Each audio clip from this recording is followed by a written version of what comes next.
How is it going, guys? Most Sports Network here, and today we are going to be talking about NFL. Finally, we've mainly been doing baseball as of recent, but we're going to do my NFL mock draft 1.0. We're going to be picking in the first round only. This is going to be a bit of an off script, sort of rambling type of video. It's not going to be uh, I have a basic idea, but this is just going to be a what feels right kind of draft. I'm going to explain my picks for everyone. We're going to get more in depth once we get into the month of April, which is draft month, especially since the draft will not be being pushed back this year. As many of you know, I'm a Cincinnati Bengals fan, and I'm so excited about this pick. As an Ohio native myself, um, we actually both currently, or where Joe Burrow used to live, I cover their basketball team. So we have lots of connections. Um, and he's the perfect fit for me. Joe Burrow, the quarterback from LSU, going to the Cincinnati Bengals, most prolific college season of all time, most likely 15-0 national championship, wild stuff from Joe. He's the first pick. I don't think it's even close. Second pick, probably the best pound for pound player in the draft. This is not a shock either. Chase Young to the Washington Redskins. I really like this pick for them. Chase Young, probably one of the best edge rushers I've evaluated. I remember really liking Solomon Thomas a couple of years back, and he's not even close to Chase Young, especially in the NFL, but their college tape is even completely different. I didn't like this guy at first, but after just watching him play, I'm in love with Isaiah Simmons, third overall. Jeff Okuda is going to be a lockdown corner in this league, and that's important. But you can find lockdown corners. You cannot find Isaiah Simmons' skill set easily, and that's why he's going to go to the Detroit Lions third overall. You cannot find the skill set he has, the speed, the sideline to sideline quickness he has, the multiple positions he can play. He can play corner for you if you want. I think he can play outside corner. He did that at Clemson. I don't expect him to in the NFL. That's not his skill set. But I think Isaiah Simmons is the pick here. He's an insane player, great athleticism. He plays linebacker very well. That's his best spot, and the Lions need that. But he can also play safety, nickel corner, outside corner, really anything you need. And he could do it at a high level. So Isaiah Simmons, just for the versatility and just being an overall rare football player, going third. Fourth overall, Daniel Jones needs protection. We're going to take my favorite tackle in the draft, Jedrick Wills out of Alabama. Um, Sometimes those Alabama tackles, it's like Andre Smith makes me still wary about Alabama offensive linemen. But hopefully Jonah Williams and Jedrick Wills can break this like stigma I have about them having sort of trouble. I think Jedrick Wills, pound for pound, is the best tackle in the draft. Technically, maybe not physically, but technically sound, he is the most ready to go. Miami Dolphins, I'm taking Tua. Tua, he's a great quarterback. He's close to Joe Burrow, but not close enough for it to be a conversation at one to take Tua. A couple red flags for him. Obviously, the injury concerns. I'm not too scared about the injuries. Also, the left-handedness of him. I don't think that should be that big a deal. Guys like Michael Vick, Steve Young were able to produce still as left-handers, so that shouldn't be a big concern. But there's not that many good left-handed quarterbacks in the NFL. I think mainly the injuries is why he's going to drop, and also he didn't have the craziest NFL season we've ever seen. So two at five. Six, I'm going to take Justin Herbert from Oregon. I don't have, at least currently, the concerns about Herbert that a lot of people have. Maybe I'm just not watching the right things, but I think Herbert has the tools and the skill set to succeed very well in the NFL. Um, Sitting behind a good veteran like Tyrod Taylor to start the season will benefit him, as the Chargers will be a little down next year. I have a feeling they're going to be able to get him some high draft picks in the year after, I think. I think Herbert is going to have a nice offense to work around. Keenan Allen is going to be a safety magnet for him, or a safety net. I don't know why I said magnet. His hands are magnetic. I guess you could say that. But Keenan Allen's a great player for him. Austin Eckler, a good running back to check down to. Uh, Chargers improving at a lot of places over the offseason besides losing Phillip Rivers, although you could argue they could be getting better by losing him. I think you take the shot at Herbert. He has so many great physical assets to help you out. He's not a problem off the field at all, which quarterback, that's generally a big red flag, so I'm not going to. The other two guys I don't have problems off the field either. Um, but I just think Herbert is the third best quarterback in the draft as of now. Panthers, Jeff Okudah falls right into their lap. I usually have been mocking them interior defensive line when I've been mocking Okudah to the Lions. Hold on, let me check OBS real quick. Are we still going? We are. I just keep getting like big bings from my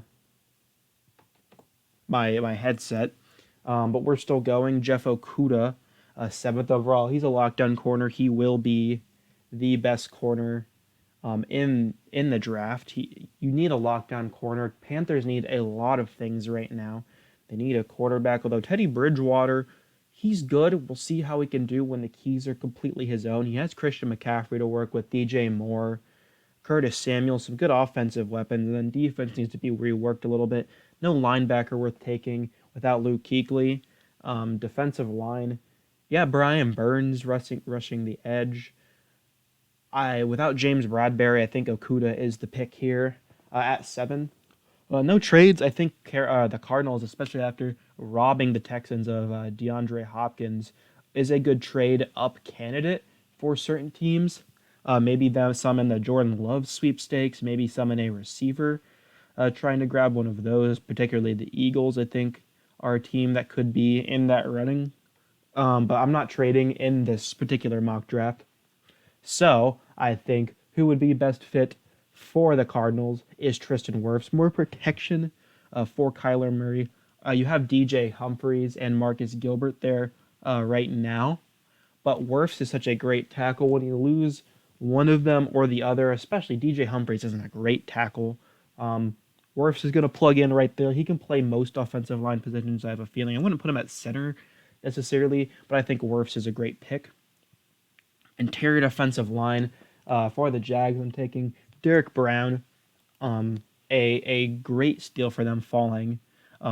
Pairing him now with Josh Allen and maybe will Yannick Ngakoue stay? We'll see. He got tagged, so he's on the team right now. Interior defensive line, Taven Bryan isn't really working out right now. Avery Jones, I don't know if you like him at interior. Derek Brown's going to start over both of those guys right out of the box. So I think he's a great fit to rebuild that defensive line for the Jaguars. It's kind of falling apart, especially since Calais Campbell's gone now.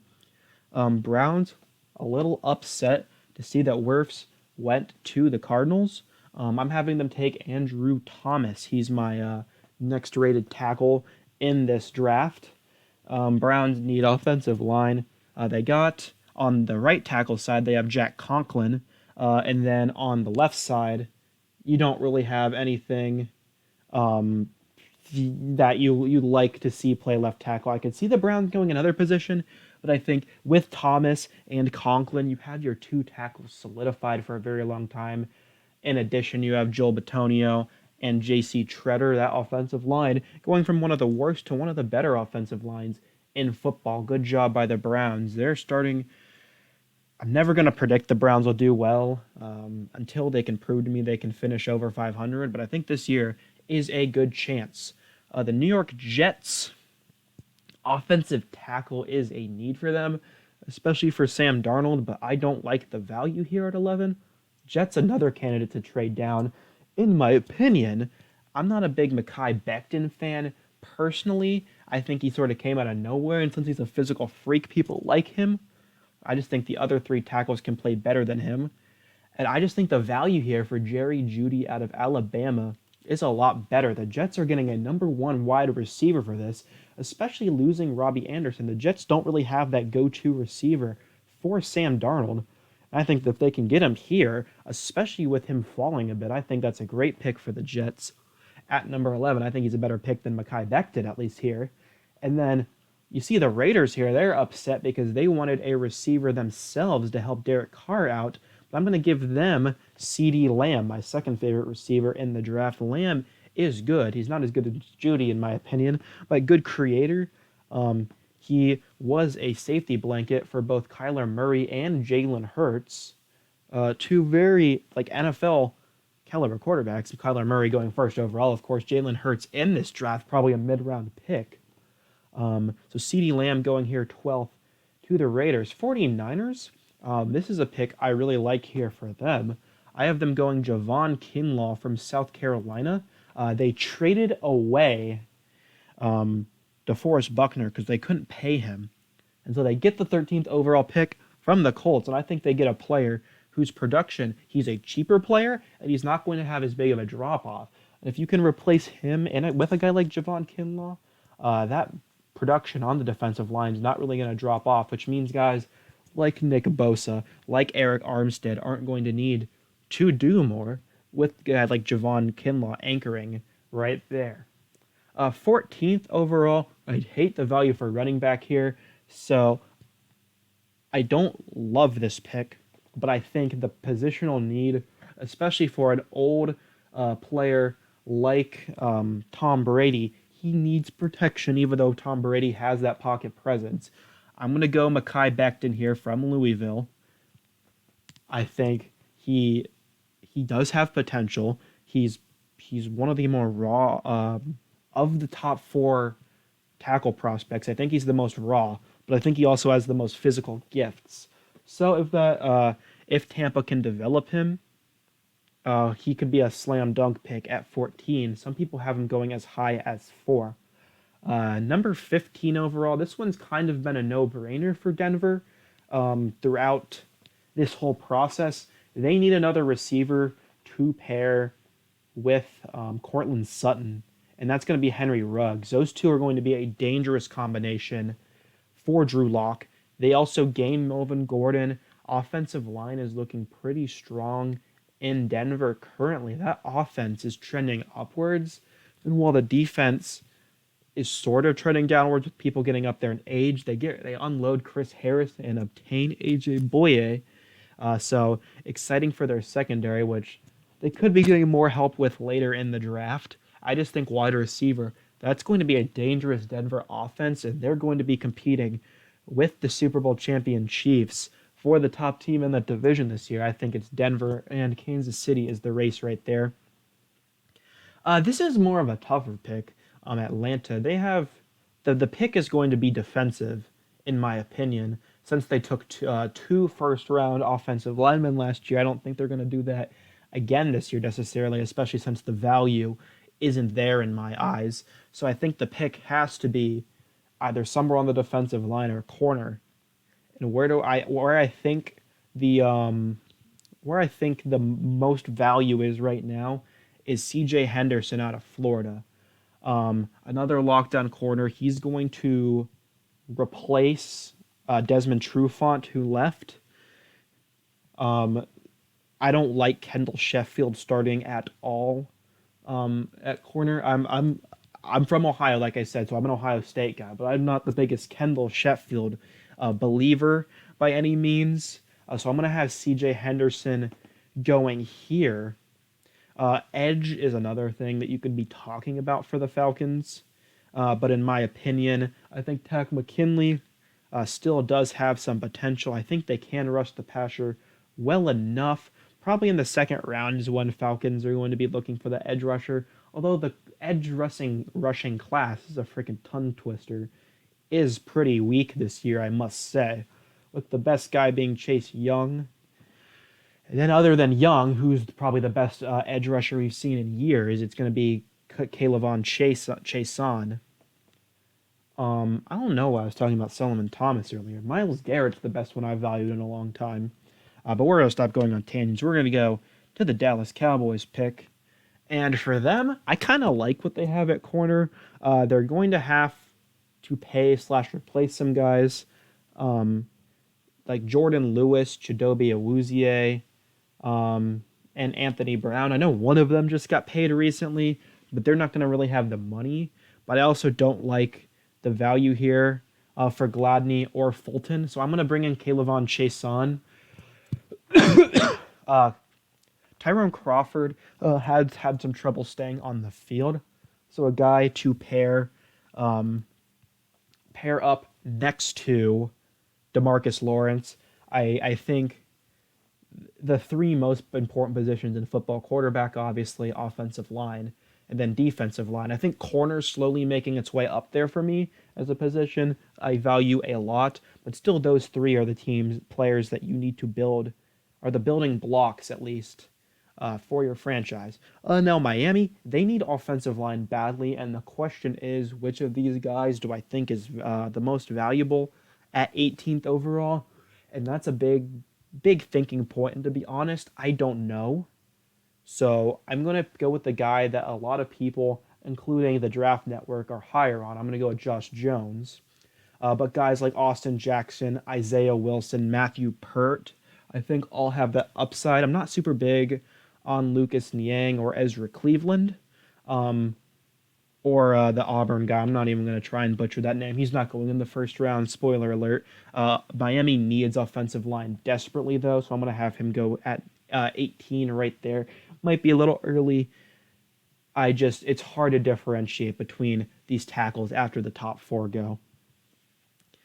Oakland, they got their receiver, and they do not want Eli Apple starting at corner, so they're going to have to take one here. So I'm going to have them go Christian Fulton from LSU. I just said a couple picks ago that the value wasn't there, but they need one badly.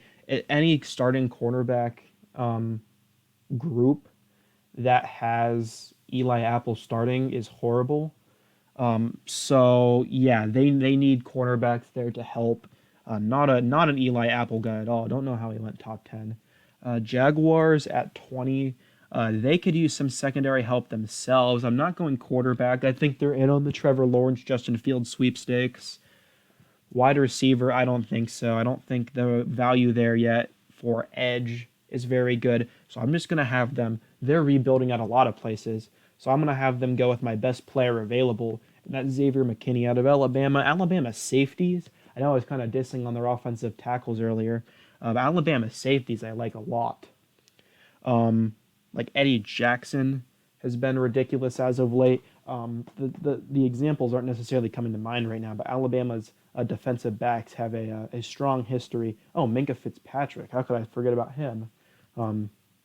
So that's the pick there for the Jaguars. Best player available is a system that I think can work very well. I think he can probably run a guy like Gerard Wilson out of town there in Jacksonville. Wide receivers who we're looking at here for the Eagles, because I don't think they need to take defense yet. I'm worried about Alshon Jeffrey's health. I'm worried about Deshaun Jackson's health, and if both of those guys get hurt again, Philly's screwed. So I'm gonna have them take the slot guy here from LSU, Justin Jefferson. That's a popular pick for the Eagles, and it has been for a while. Especially with the addition and extension of Darius Slay, I don't think corner is nearly as big of a need anymore. And linebacker, I just don't like the value yet. I don't think of a linebacker after Isaiah Simmons will go till the Saints pick. Vikings, they lost both Trey Waynes and they lost Mackenzie Alexander to the Bengals in free agency. On top of that,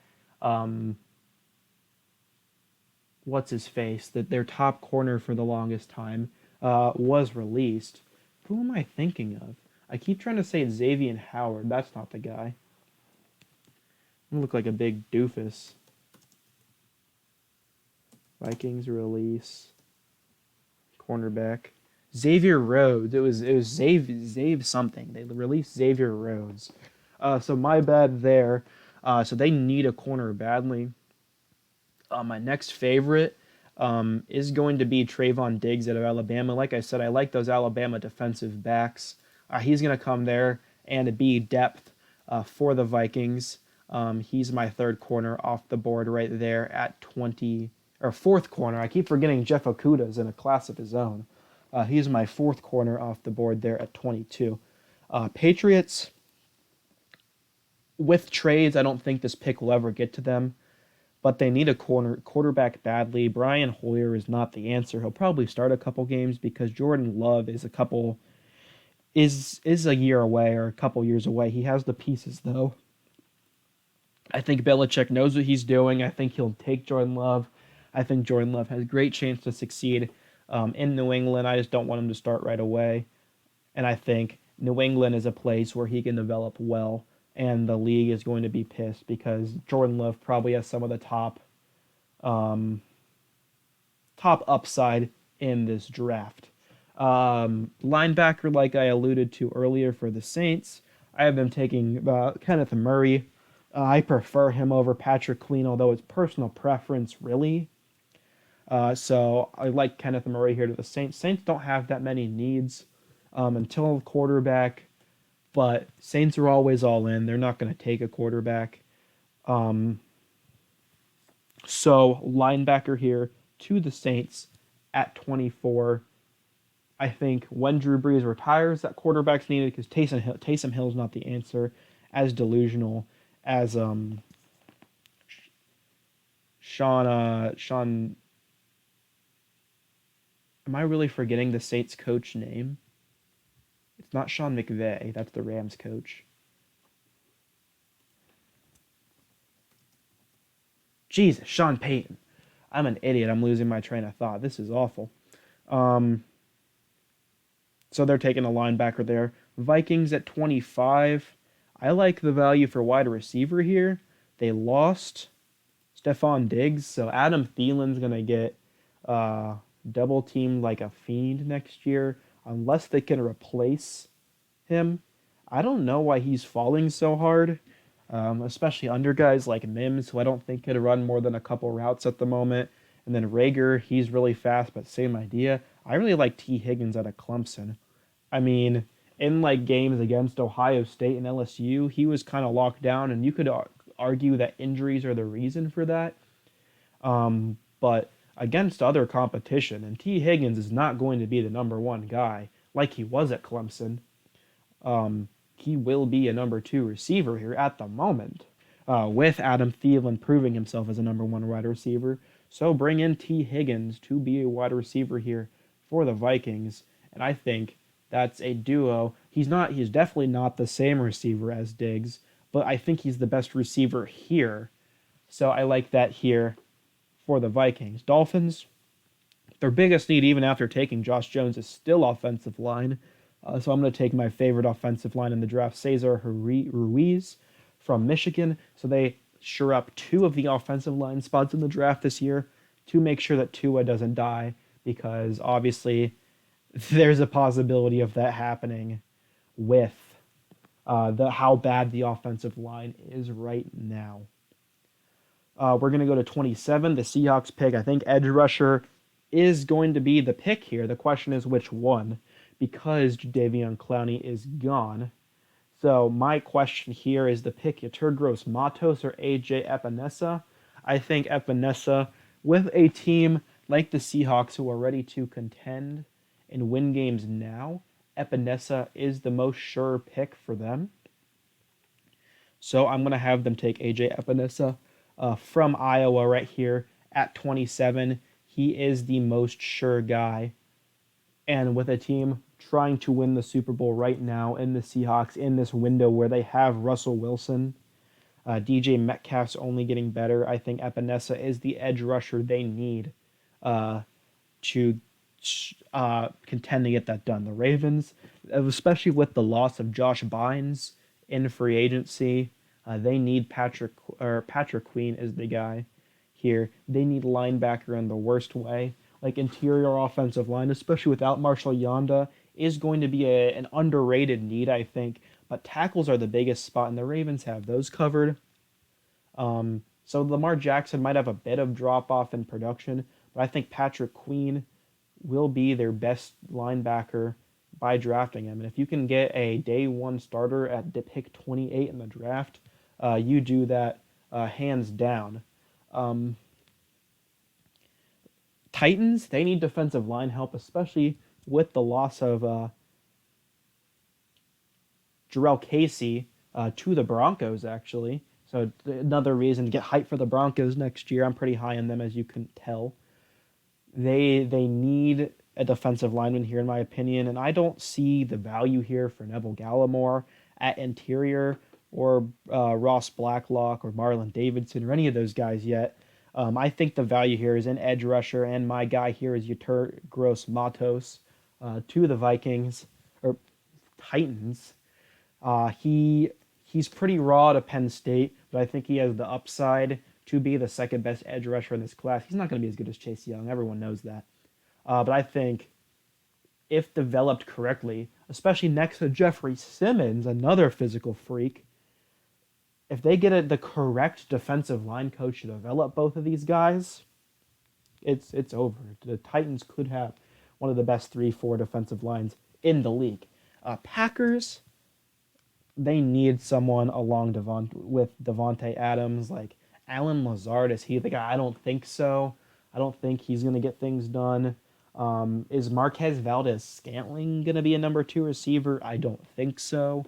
So another receiver, really just like Aaron Rodgers, Jordy Nelson is going to be Devontae Adams, but he needs a partner in crime, and I think that partner in crime is Laviska Shenault.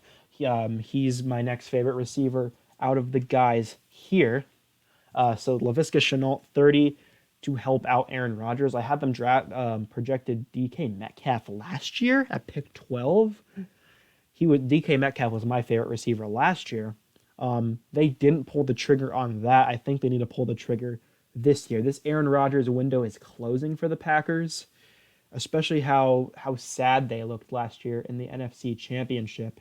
They need more offensive firepower to get this done. 49ers. So I had them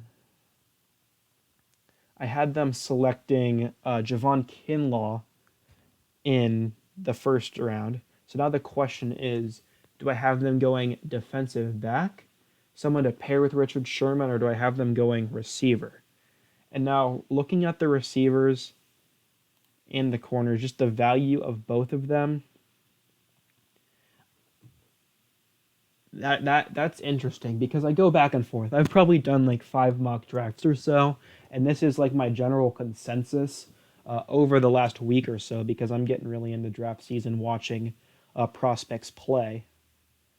And for the Niners, I think Jimmy Garoppolo just needs more help. That's why they fell short in the Super Bowl.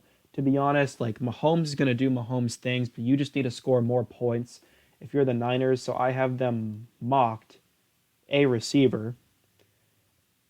And while I was kind of dogging on him earlier, I think the pick has to be Denzel Mims.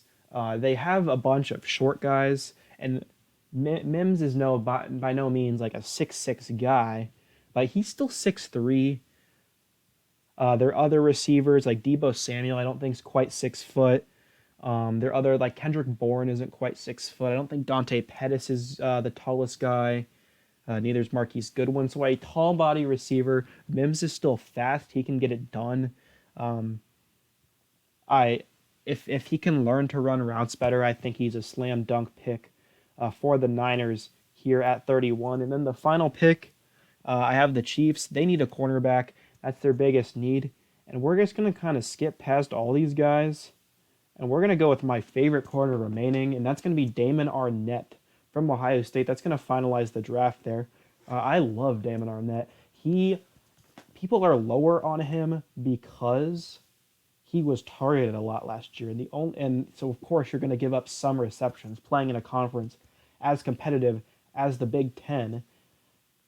Jeff Okudah was such a lockdown corner on one side of the field that Damon Arnett got targeted more than he usually would. Damon Arnett is a number 1 Ohio State corner, but since Jeff Okudah was so insane last year and they barely tried him, they had to try Arnett a little more. And the more targets you get thrown at, the more you're going to give up stuff. But I think if Damon Arnett comes into the Chiefs, I think he has the potential to be a number 1 corner. So that is the draft here. Sorry for just like ramblings in the video. The point of this video is sort of just like a sit down, talk about some prospects, sort of for the common man. Nothing here that's like super intellectually thought provoking or no super hot takes in my opinion. I don't think any picks here will anger anyone too much. But I just wanted to get this first mock draft out here before the month of April. More MSBL will be coming soon. Don't you guys worry if you're looking forward to that. And then other mock drafts will come later in the month. I want to do these weekly. So maybe we'll do Tuesday mock drafts. Maybe that'll be a fun thing here. So maybe another mock draft coming next week. I don't know if it'll be quite necessary since we're not having senior days because of COVID. I don't know if there will be any big developments that change draft positioning. So not my favorite mock draft I've ended up with, obviously, but a solid one. We could get some multi-pick ones down the line. I'm gonna stop rambling now. I've been our media. Thank you guys so much for watching, and I'll see you guys with MLSBL later in the week.